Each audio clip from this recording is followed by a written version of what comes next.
আমি প্রচুর এক্সাইটেড ছিলাম তোমার কাছে সাজার জন্য।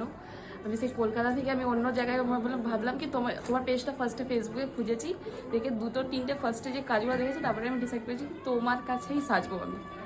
রিসেপশনে পাইনি বেচারি। হ্যাঁ, রিসেপশনে পেলাম না। আমি তো চেষ্টা করেছিলাম কিন্তু তুমি বিজি ছিলে।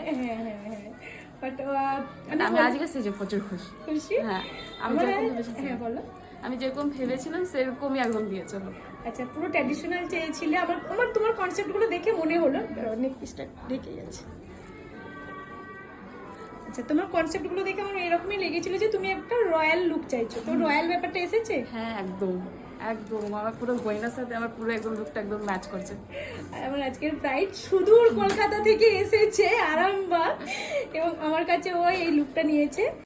ভীষণ সুন্দর লাগছে। আমি একটু অন্যরকম ভাবে লুকটা দিয়েছি ওকে। আর ওর আজকের কালেকশনগুলো তো অবশ্যই ভীষণ সুন্দর। বিশেষ করে টায়রাটা আমার খুব সুন্দর লেগেছে। টায়রা এবং গলার নেক পিসটা, এমনকি ওর নথটা ডায়মন্ড বললে না? হ্যাঁ, ডায়মন্ডে, তাই তো আন্টি?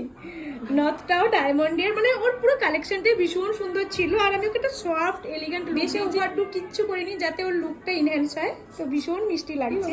প্রচুর happy. Thank you. Thank you. তুমি টাইমে সবকিছু করে দিয়েছো, ওর জন্য থ্যাংক ইউ। টাইমে কমপ্লিট হয়ে গেছে। টাইমে কমপ্লিট। ওকে।